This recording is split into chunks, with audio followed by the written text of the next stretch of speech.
আসসালামু আলাইকুম। RM online টিজ এর পক্ষ থেকে আপনাদের জানাই আবার অভিনন্দন এবং শুভেচ্ছা। আজ আমি আপনাদের মাঝে আরো একটি গুরুত্বপূর্ণ ভিডিও নিয়ে হাজির হয়েছি। আশা করি আপনারা আল্লাহর রহমতে সবাই ভালো আছেন এবং সুস্থ আছেন।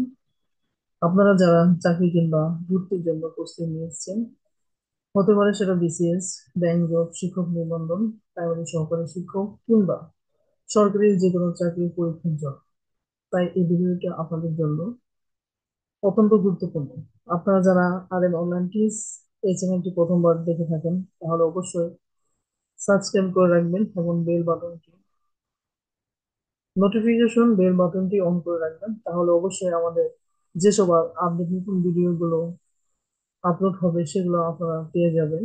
এছাড়া আমরা এই ভিডিওটাতে ফেসবুক পেজ থেকে যারা দেখেছেন তারা অবশ্যই ফলো দিয়ে রাখবেন।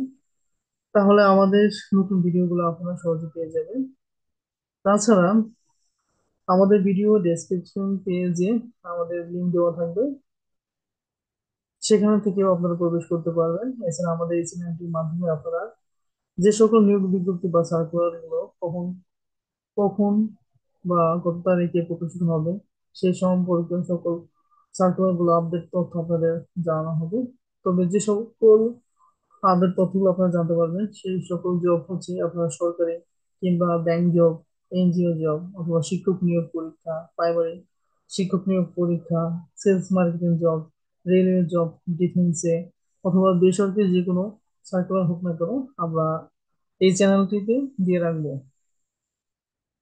অর্থাৎ একভাবে সকল বিষয় আপনারা জানতে পারবেন। তো আর কথা না বাড়িয়ে মূল ভিডিওতে চলে যাব। আজ আপনাদের যে মূল আলোচ্য বিষয়টি হচ্ছে সেটা হচ্ছে নির্বাচন কমিশন। নির্বাচন কমিশন সচিবালয়ে একটি করে পরীক্ষা হয়েছিল, সেটি হচ্ছে অফিস সহকারী কম্পিউটার অপারেটর। যারা কম্পিউটার কাজ ভালো জানেন তাদের জন্য এই সার্কুলারটি। তো পরীক্ষার তারিখ ছিল 8/8/2025, সময় 60 মিনিট, অর্থাৎ হচ্ছে 1 ঘন্টা। আর পূর্ণমান বুঝতেছেন এই তো 80 মার্ক ছিল, আর 20 মার্কটা হচ্ছে তাদের প্র্যাকটিক্যাল হবে। তো প্রথম যে কোশ্চেনটি ছিল আমরা সেই কোশ্চেনটি নিয়ে আলোচনা করব। এটি এটি এর বহুবচন কোনটি? তো আমরা এটি একটি শব্দ, শব্দটা এই বহুবচন হচ্ছে এগুলো। এটি হচ্ছে একটি সিঙ্গুলার শব্দ, আমরা এক বচন বলে থাকি। এর বহুবচন হচ্ছে এগুলো। এছাড়া আরো সলিউশন অপশন গুলো দেওয়া আছে, সেগুলো আপনারা দেখে নেবেন। আহ, এরপর হচ্ছে 2 নম্বর কোশ্চেনটি হচ্ছে রাজপথ এর ব্যাস বাক্য কোনটি?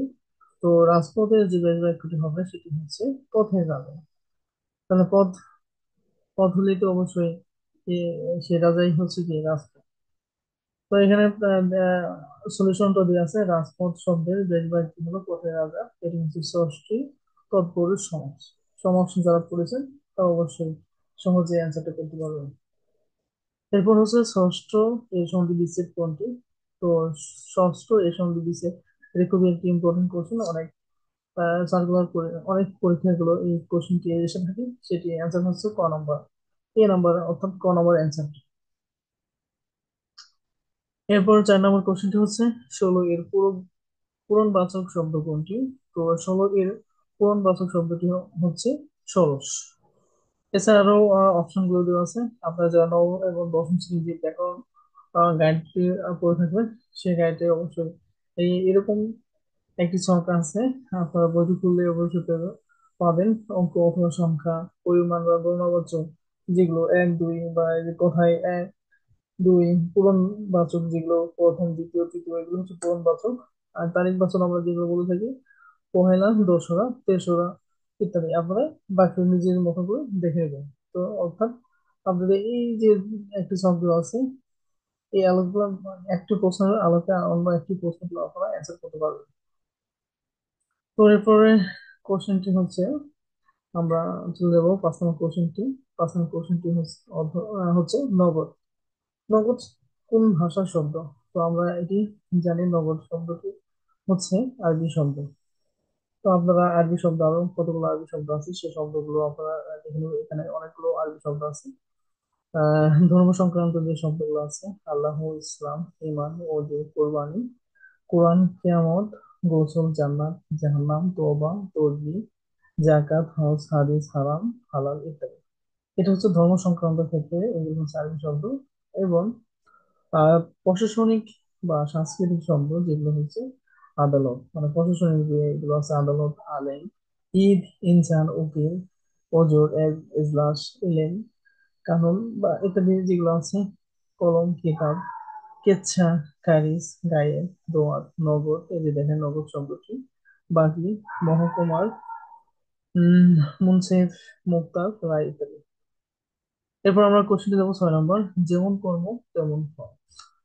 এর যেমন তেমন কোন ধরনের সর্বনাম? এটি হচ্ছে আমরা জানি কি সাপেক্ষ বা সাপেক্ষ যে সর্বনাম শব্দটি আছে এক ধরনের সংযোগবাচক বা সম্বন্ধসূচক সর্বনাম এটি বলা হয় থাকে।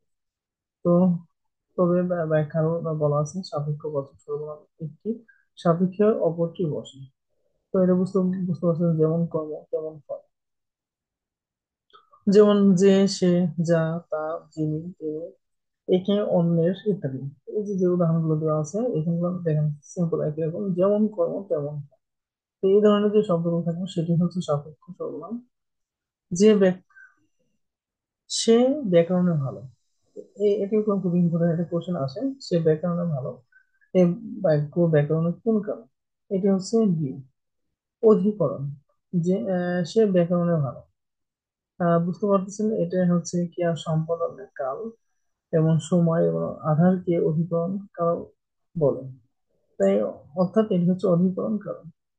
এছাড়া এই কারণে সপ্তমী অর্থাৎ অন্তঃস্থ ইত্যাদি বিভিন্ন যুক্ত আছে। সে ব্যাকরণে ভালো, যার জন্য এটা হচ্ছে অধিকরণ কারণ। চিঠিটা পড়া হয়েছে কোন বাক্য? চিঠিটা পড়া হয়েছে, এটা কোন একটা চিঠি পড়া হচ্ছে কি একটা কাজ করা, অর্থাৎ কর্ম, আহ কর্ম, এটি হচ্ছে একটি কর্ম, কর্মকারক আমরা যেটা বলে থাকি। এরপর হচ্ছে 9 নম্বর কোশ্চেনটি, বাক্য যাকে উদ্দেশ্য করে কিছু বলা হয়েছে তাকে কি বলে? বাক্য মানে যাকে উদ্দেশ্য করে বলা হয় তাকে অবশ্যই কি উদ্দেশ্য বলা বলা হয়। যেমন এখানে আপনি এক্সাম্পল পাবেন, একটি বাক্য, যে বাক্য বা বস্তু সম্পর্কে কিছু বলা হয় তাকে উদ্দেশ্য বলে।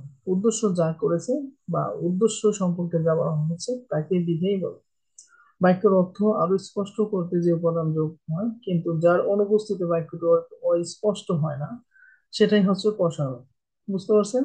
তো প্রসারক কোনটা, উদ্দেশ্য কোনটা এবং পূরক বা বিধেয় কোনটা? আপনারা একটু এই সলিউশন গুলো দেখে নেবেন, অনেক সহজ হয়ে যাবে আপনাদের অ্যান্সারটা করা। বাক্যের মধ্যে একাধিক শব্দ দিয়ে গঠিত বাক্য অংশকে কি বলে? বাক্যের মধ্যে একাধিক শব্দ দিয়ে গঠিত যে বাক্য অংশ আছে সেটিকে আমরা অবশ্যই কি বলে থাকি? বর্গ বলে থাকি। তো কেন বলে থাকি? অ্যান্সারটি দেখেন, বাক্যের মধ্যে একাধিক শব্দ দিয়ে গঠিত বাক্য অংশকে বর্গ বলে। যেমন মালা ও মায়া খুব সকালে বাড়ির সামনে থাকার স্কুল বাসে উঠে পড়লো। এই যে বাক্যটি আছে এই বাক্যটি হচ্ছে মালা ও মায়া খুব সকালে বাড়ির সামনে থাকা স্কুল বাসে উঠে পড়লো। প্রযুক্ত শব্দ হচ্ছে একটি বর্গ। এখানে প্রতিটি শব্দ হচ্ছে কি একটি বর্গ, যার জন্য এখানে যে কথা বলা হয়েছে, বাক্যর মধ্যে একাধিক শব্দ দিয়ে যে গঠিত বাক্য অংশটি থাকে সেটি হচ্ছে বর্গ।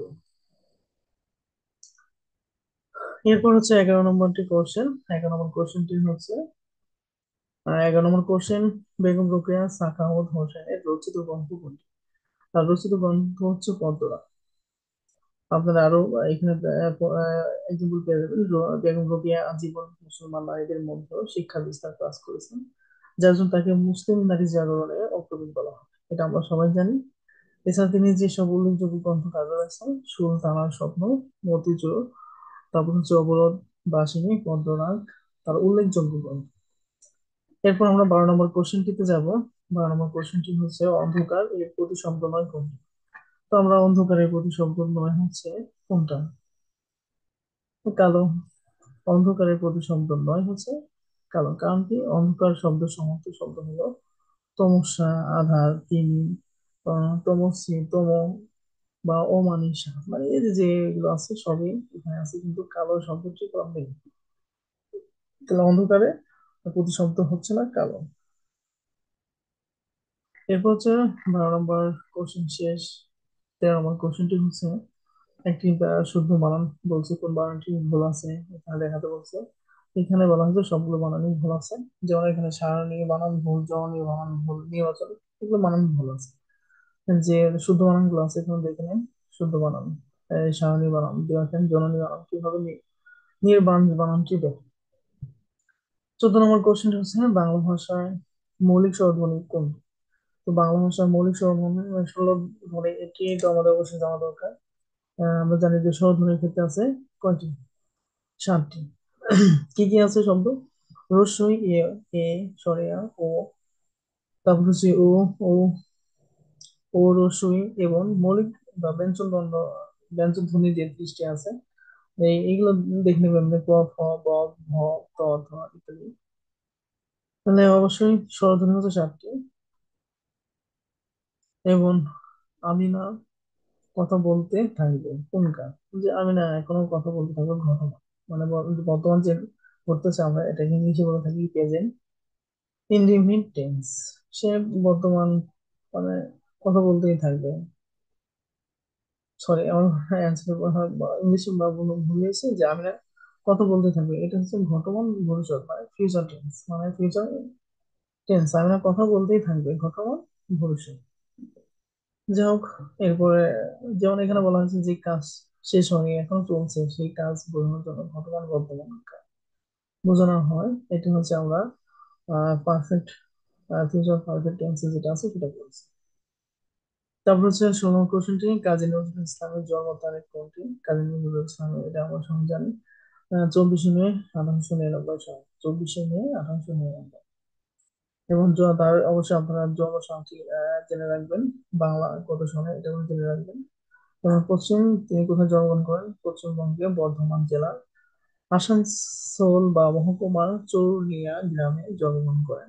এবং তার উল্লেখযোগ্য, সরি, তার মৃত্যুবরণ করেন যে তারিখ সেটা আপনারা মনে রাখবেন, 29শে আগস্ট 1976 সাল।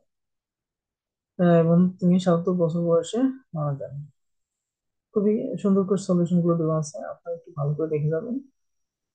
অর্থাৎ হচ্ছে এই যে কোশ্চেনটা আমরা আলোচনা করতেছি, কোশ্চেন সেম প্যাটার্ন গুলো আপনাদের আহ, অন্য যে কোশ্চেন অ্যান্সার গুলো আছে সেগুলো গুলো একই ধরনের আসে। আর যারা পরীক্ষাটা দিয়েছে তো কোশ্চেনটা অবশ্যই আপনারা মিলিয়ে নেবেন, কার কার সাথে মিল আছে এবং কোনটা আপনাদের ভুল হয়েছে সেটাও এখান থেকে জানতে পারবেন। যাই হোক, এরপর 17 নম্বর কোশ্চেনটি, যা ক্রমশ গুরুত্ব হচ্ছে এক কথায় কি বলে? এক কথায় বলে বোধোচ্চ। এখানে আরো দেওয়া আছে আপনার, আহ, এক কথার শব্দ দেওয়া আছে, পক্ষে সম্মুখে যেটা প্রত্যক্ষ, অন্যদেশ যেটা আমরা দেশান্তর বলা থাকি, চতুর্দিকে প্রচার সম্প্রচার। এটাও কোনো ইম্পর্টেন্ট। কর দিতে হয় না যে জমির, তাকে নিষ্পার বলা হয়। তারপর হচ্ছে আরো শব্দগুলো আছে, এগুলো আপনারা দেখে নেবেন। এরপর যাবো 18 নম্বর কোশ্চেনটি, বাংলা একাডেমি কত সালে প্রতিষ্ঠিত হয়? বাংলা একাডেমি একাডেমি সাধারণত আমরা জানি 1955 সালে প্রতিষ্ঠিত হয়। এরপর হচ্ছে 19 নম্বর, সোনালী কাবিন গ্রন্থটি লেখক কে? গ্রন্থটির লেখক হচ্ছে আল মাহমুদ। 19 নম্বর কোশ্চেন শেষ। এরপর হচ্ছে 20 নম্বর কোশ্চেনটি,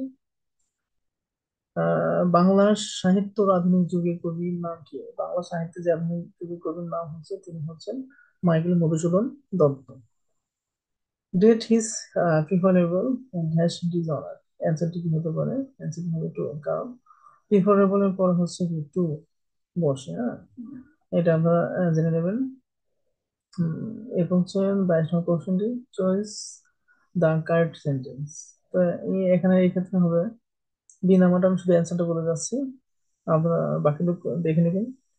অ্যান্সারটা হচ্ছে I have a dissent house to live in. তাহলে 22 নম্বর কোশ্চেনটি শেষ। এরপর আমরা যাবো 23 নম্বর কোশ্চেনটি। 23 নম্বর কোশ্চেনটা হচ্ছে although I do not agree with your idea give me. অ্যান্সারটি হবে বি নাম্বার, ফর থট। এক্ষেত্রে একটু দেখে নেবেন ফর থট কেন হলো। থিঙ্কিং হবে না, কারণ এটি কি থাকে এডজেক্টিভ, যার জন্য এর অর্থ হচ্ছে চিন্তাশীল বা মেধাবী, যার জন্য ফর থট শব্দটি হবে। এরপর হচ্ছে the bag is heavy, it is dash as light as feather. তো অ্যান্সারটি হবে কি? নট, ইজ নট কারণ আমরা জানি ইজ নট বা ভার্বের পরে নট শব্দটা বসাতে হবে, তারপরে এস লাইক, এস হেদা, মানে নট হেভি। যাই হোক, এরপর 25 নম্বর কোশ্চেনটি, রুমাল রুমাল লাইকস অরেঞ্জ। তো অ্যান্সারটি হবে dash he does not like apple. অ্যান্সারটি হবে বাট। এখানে কমার পর একটি কনজাংশন বসাতে হবে, সেই কনজাংশনটি হচ্ছে বাট। মানে এটি হচ্ছে দুটি বাক্যকে একত্র করেন, যে যে মানে যেটার মাধ্যমে, সেটা হচ্ছে বাট এন্ড অর ইত্যাদি। তাহলে এক্ষেত্রে আমাদের কোনো এন্ড হবে না, বাট শব্দটি হবে, অ্যাজ টু ইট ইটস হবে না। যাই হোক, 26 নম্বর কোশ্চেনটি, my friend and has study together during holidays. এক্ষেত্রে যে অ্যান্সারটি হবে কি আই, মাই ফ্রেন্ড এবং আমি স্টাডি করতেছি ছুটির দিনে। এক্ষেত্রে গেলাম আমাদের এটা খুবই একটি সমস্যা হয় অনেক ক্ষেত্রে, এই ক্ষেত্রে এটাই হবে আই। এরপর হচ্ছে 27 কোশ্চেনটি, he was exam exempted dash attending the seminar. অ্যান্সারটা হবে ফ্রম। এরপর 28 নম্বর কোশ্চেনটি, the executive form of art is. আর্টের যে এক্সিটিভ শব্দটা আছে সেটি বসাতে হবে, মানে আর্ট। 29 নম্বর কোশ্চেনটি অ্যান্সার হবে which one is correct spell. অ্যান্সারটা হবে রিসি। তাই এখানে কারেন্ট যে শব্দটি আছে সেই শব্দটি আপনি বলতে বলছে। আহ, এই নাম্বারটা হবে না, সেটা হচ্ছে শুধু বি নাম্বার রিসি, বাকিগুলো সব ভুল শব্দ। 30 নম্বর কোশ্চেনটা হচ্ছে a synonym of equal equivalent is. শব্দটি সিনোনিম আছে, এই যে শব্দটি এর সিনোনিম শব্দটি হচ্ছে আইডেন্টিক্যাল। মানে এই শব্দটি বা অর্থ হচ্ছে সমমূল্য। এর সমস্ত শব্দ যা আছে তাহলে আমাদের আইডেন্টিক্যাল এটি হবে, এই শব্দটির অর্থ হচ্ছে সমমূল্য। এরপর 31 নম্বর কোশ্চেনটা হচ্ছে they dash to sail next year. তো দে এরপর অবশ্যই একটা কি শব্দটি হবে, পোরাল শব্দটি হবে। সেক্ষেত্রে আমাদের পোরাল শব্দ কোনটাতে সেটা আমরা ব্যবহার করবো, যেমন এখানে আর করে। হুম, এখানে এক্সাম্পল দেওয়া আছে, আপনারা ভালো করে দেখে নেবেন। তারপর হচ্ছে 32 নম্বর, বি বি একটা verb dash the stick is slip slip early. এক্ষেত্রে হবে কার্ফুল। এরপর হচ্ছে 33 নম্বর কোশ্চেনটি। 33 নম্বর কোশ্চেনটি হচ্ছে your performance is your performance is than it was a month ago. তো অ্যান্সারটি হবে ওর্স। কারণ your performance is dash than it was a month ago. Than শব্দটা আছে, অবশ্যই কি এটা আমাদের কি করতে হবে, এটা কম্পারেটিভ যে এটা আছে কম্পারেটিভ সেন্টেন্স আছে, সেই সেন্টেন্সে এটাকে রূপান্তর করতে হবে, যার জন্য এখানে কি বলা হয়েছে ওর্স। এখানে বলা হয়েছে আরো অনেক কিছু দেখে। এই বাক্যটি দেন শব্দ থাকার জন্য যে যুক্তি হয়েছে সেটি হচ্ছে কি কম্পারেটিভ সেন্টেন্স, যার জন্য ওর শব্দটি ব্যবহৃত হয়েছে। এখানে আরো এক্সাম্পল দেওয়া আছে, আপনারা দেখে নেবেন। 34 নম্বর হচ্ছে they selected me for the job only merit. এখানে সিলেক্টেড যে শব্দটি বলা হয়েছে এখানে কোনটা হবে অন, এই যে শূন্যস্থানে কি বলবে অন। ট্রান্সলেশন বলছি ইনটু ইংলিশ, থেমে থেমে বৃষ্টি হচ্ছে, ইট ইজ দার্জিলিং। এই নাম্বার এই নাম্বার অ্যান্সারটা হবে। এরপর হচ্ছে আরো দেওয়া আছে, এটা আপনারা দেখে নেবেন, খুব সুন্দর সুন্দর এক্সাম্পল। ইট ইজ রেনিং, অর্থ কি বৃষ্টি হচ্ছে, নাও ইট ইজ রেনিং, এখন বৃষ্টি হচ্ছে। It has been raining since morning, সকাল থেকে আমরা বৃষ্টি হচ্ছে। It has been raining for 3 days, 3 দিন যাবত বৃষ্টি হচ্ছে। It has been Darjeeling since morning, সকাল থেকে গুড়ি গুড়ি বৃষ্টি হচ্ছে। খুব সুন্দর সুন্দর এক্সাম্পল দেওয়া আছে, আপনারা ভালো করে দেখবেন। এই সিম্পল গুলো এগুলো আসবে, হ্যাঁ ট্রান্সলেশন গুলো এগুলো আসে, আপনি এই পরীক্ষায় এসেছে এবং সামনে যারা প্রস্তুতি নিয়েছেন সামনের অন্য পরীক্ষাগুলো এসে থাকে। অর্থাৎ হচ্ছে আপনারা বিগত যে প্রশ্নগুলো কেন এগুলো দেখবেন, দেখার একটা উদ্দেশ্য হচ্ছে যে প্রশ্ন কি ধরনের হয়, আর একই প্রশ্নগুলো পরবর্তী যে প্রশ্নগুলো করা হয় বিভিন্ন যে সরকারি যে পরীক্ষাগুলো, এই ধরনের কোন প্রশ্নগুলো আসে। হয়তো বা এখান থেকে সেম কিছুটা চেঞ্জ থাকবে, হুবহু তো দেবে না, দু একটা আপনার হুবহু কম পড়ে যায়। এগুলো পড়লে অবশ্যই কম পড়বে।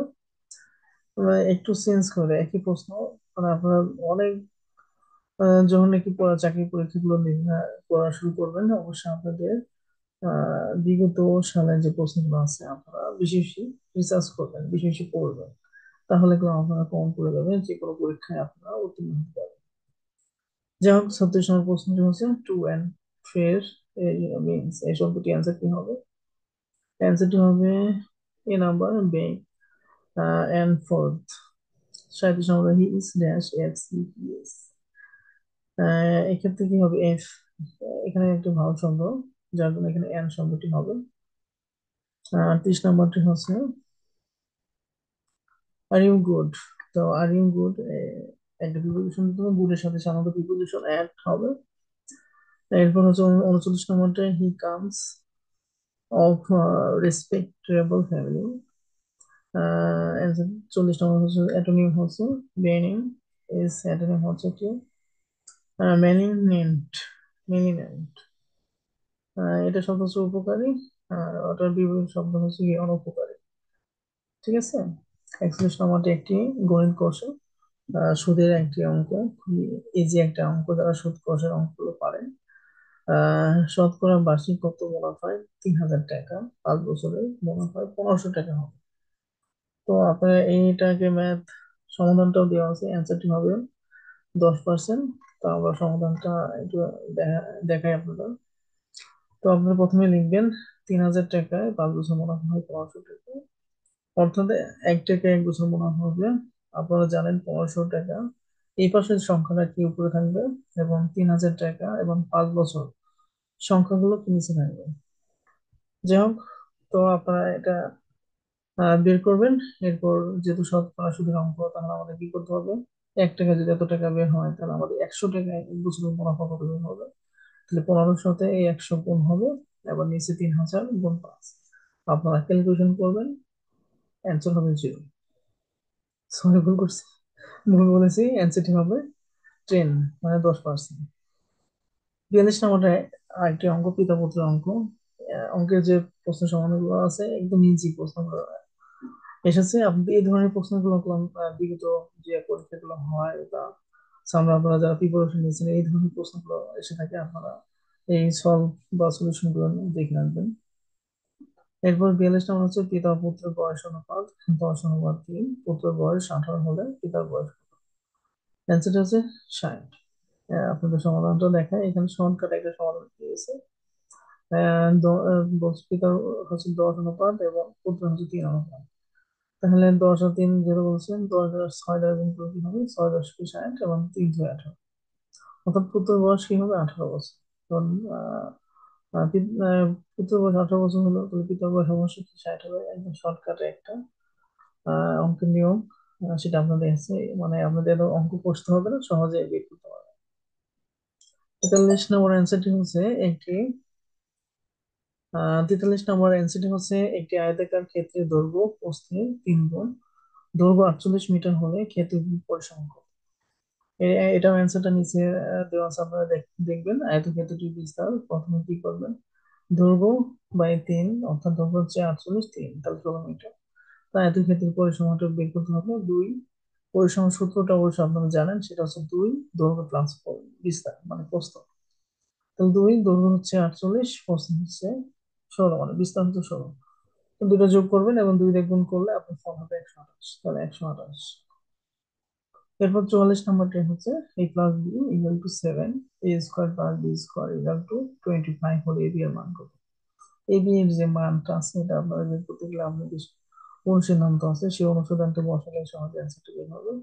এছাড়া আপনাদের আরেকটা নিয়ম এখানে দেখেন দেওয়া আছে, সেটা হিসেবে লিখবেন। প্রথমে লিখবেন দেওয়া আছে a plus B 7 equal to 7, তাহলে A plus B whole square করবেন, মানে বর্গ করবেন। হুম, বর্গ করার পর দেখেন এটা আমাদের পরিচিত হয়ে গেছে। A plus B whole square, এটা সূত্র ভালো লাগে। সূত্র হচ্ছে A square plus plus 2ab plus B square. আর 7 স্কোয়ার করলে 7 গুণ 7 কত হবে? 49।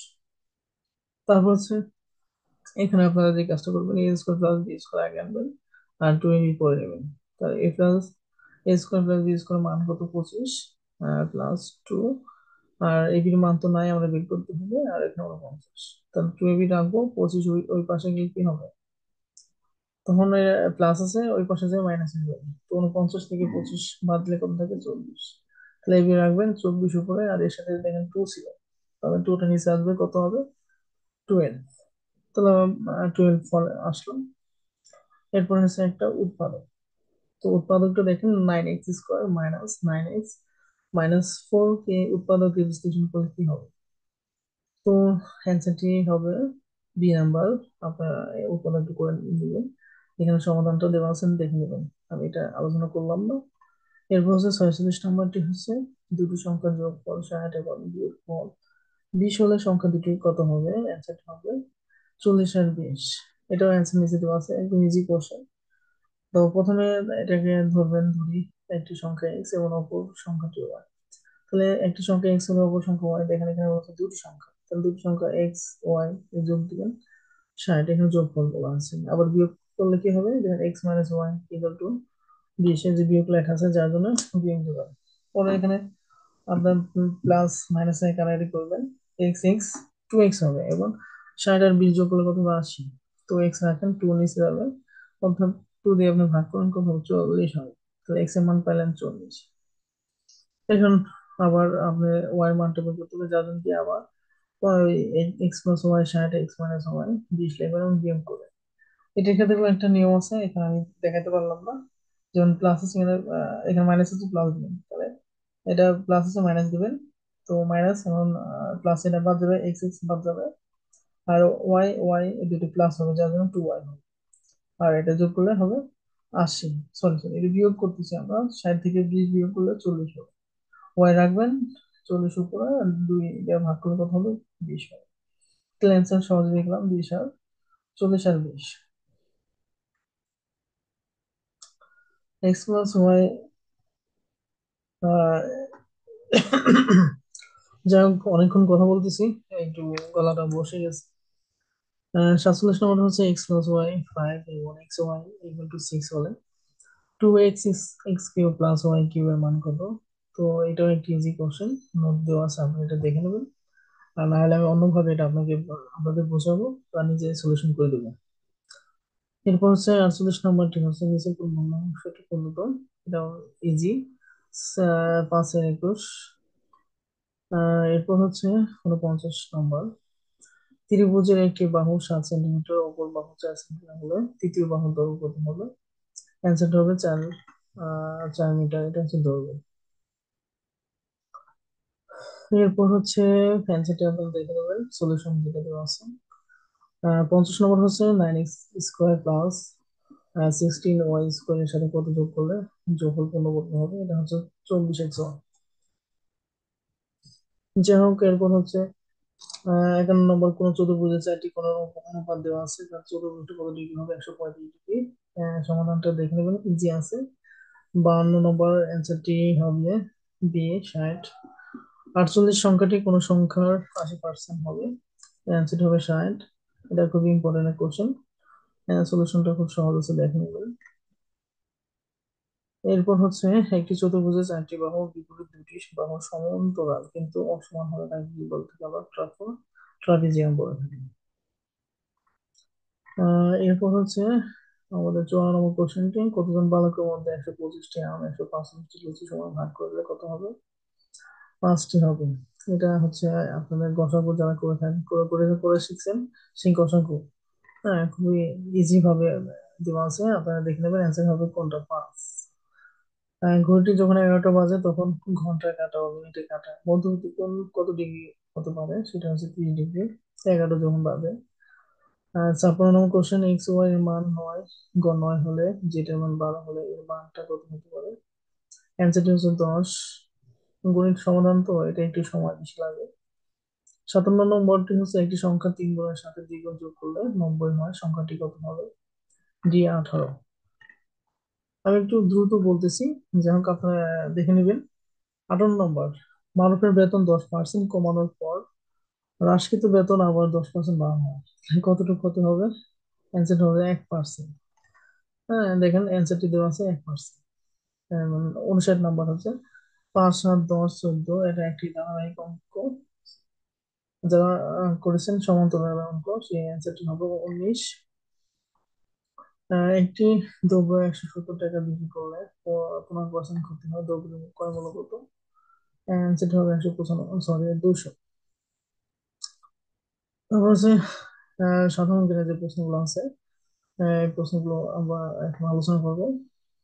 61 নাম্বার, জাতিসংঘ সদর দপ্তর কোথায়? জাতিসংঘ সদর দপ্তর হচ্ছে নিউ ইয়র্কে। এটা সবাই জানে, নিউ ইয়র্কে। আপনার কোন সলিউশনটা দেখে নেবেন, আমি সম্পূর্ণ করলাম না। মহাস্থানগড় মৌর্য আমলের কি নামে পরিচিত? সেটা হচ্ছে পুনর্নগর। পুনর্নগর। নোবেল পুরস্কার প্রবর্তন করা হয় কত সাল? এটা হচ্ছে 1901 সাল থেকে নোবেল পুরস্কার প্রবর্তন করা হয়। বহুরূপী মৌল কোনটি? এটি হচ্ছে কার্বন। এটা হচ্ছে বহুরূপী। বাংলা ফরাজি আন্দোলন উদ্যোক্তা কে ছিলেন? বাংলার যে ফরাজি আন্দোলন উদ্যোক্তা ছিলেন হাজী শরীয়তুল্লাহ। 65 এই পর্যন্ত 66 নম্বর। বাংলাদেশ বাংলাদেশের বছরের দীর্ঘতম দিন মানে কোন তারিখ? আমরা জানি সবাই 21শে জুন হচ্ছে সর্বদীর্ঘতম দিন। ক্ষুদ্রতম রাত হচ্ছে কোনটি? ক্ষুদ্রতম রাত হচ্ছে 21শে, মানে উত্তর গোলার্ধ ভাগ্য থাকে। কম্পিউটার মস্তিষ্ক বা কোনটিকে বলা হয়? এটি হচ্ছে প্রসেসর। আমরা কম্পিউটার যে মস্তিষ্ক বলে থাকি সেটা হচ্ছে প্রসেসর কে বলে থাকে। এটা হচ্ছে মূল হেড। এশিয়া উন্নয়ন ব্যাংক এডিবি সদর দপ্তর হচ্ছে, আমরা এটা জানি, ফিলিপাইন। আপনারা জানেন ফিলিপাইন একটি দেশ, সেই শহরটি হচ্ছে মেলিনা। অ্যান্সার এখানে করা আছে, দেখে নেবেন। নেম এই শব্দ অঞ্চল হচ্ছে লোকাল এরিয়া নেটওয়ার্ক। 70 নম্বর কোশ্চেনটি হচ্ছে পূর্ণভবা বা নাগর টাঙ্গন কোন নদীর উপনদী? এটি হচ্ছে মহানন্দ। চীনের মুদ্রার নাম কি? আমরা জানি চীনের মুদ্রার নাম হচ্ছে ইউয়ান। এরপর হচ্ছে 72, টিসিবি এর পূর্ণরূপ কি? টিসিবি এর পূর্ণরূপ হচ্ছে ট্রেডিং কর্পোরেশন অফ কি বাংলাদেশ। ভূপৃষ্ঠে কোন ধাতু সবচেয়ে বেশি পাওয়া যায়? এটা আমরা জানি, অ্যালুমিনিয়াম সবচেয়ে বেশি ভূপৃষ্ঠে পাওয়া যায়। হ্যাঁ, এরপর হচ্ছে আন্তর্জাতিক অপরাধ আদালতে কোথায় অবস্থিত? আন্তর্জাতিক অপরাধ আদালত, এটা হচ্ছে দা হেগে অবস্থিত। প্রাকৃতিক গ্যাসের প্রধান উপাদান কোনটি? প্রাকৃতিক গ্যাসের প্রধান উপাদান হচ্ছে মিথেন। মিথেন গ্যাস হচ্ছে প্রাকৃতিক গ্যাসের প্রধান উপাদান। বাংলাদেশে কোন সালে কমনওয়েলথ এর সদস্য পদ লাভ করেন? এটি হচ্ছে 1972 সাল। নিজের কোন উপজাতি মাতৃপ্রধান? গারো জাত হচ্ছে, এটা মাতৃপ্রধান, এটা মাই প্রধান কাজ করে থাকে। কোন উৎস থেকে বাংলাদেশ সরকার সর্বোচ্চ রাজস্ব আয় হয়? মূল্য সংযোজন কর, সরি, মূল্য সংযোজন কর। এক বছর ফিফা বিশ্বকাপ ফুটবল প্রথম অনুষ্ঠিত হয় 1930 সালে। এরপর শেষ কোশ্চেনটা আমাদের, সেটা হচ্ছে ইন্টারনেট ব্যান্ডউইথ কি? এটা হচ্ছে ডেটা প্রবাহের হার। যাই হোক বন্ধুরা, আমি আর কথা বাড়াবো না। খুবই গুরুত্বপূর্ণ একটি ইম্পর্টেন্ট যে প্রশ্নটি ছিল, সেই প্রশ্নটি আমি আপনাদের মাঝে তুলে ধরলাম। নির্বাচন কমিশন সচিবালয় অফিস, পদের নামটি ছিল অফিস সহকারী কম্পিউটার অপারেটর। আপনারা যারা এইসব ধরনের পরীক্ষার জন্য প্রস্তুতি নিচ্ছেন, আপনারা এই যে বিগত সালের যে প্রশ্নগুলো আছে এগুলো আপনারা ফলো করবেন, এবং দেখবেন আবার নতুন নতুন যে পরীক্ষাগুলো হয় এবং যেগুলো আপনাদের কোশ্চেন গুলো আসে, আমরা আমাদের ইউটিউব চ্যানেলে দিয়ে থাকি।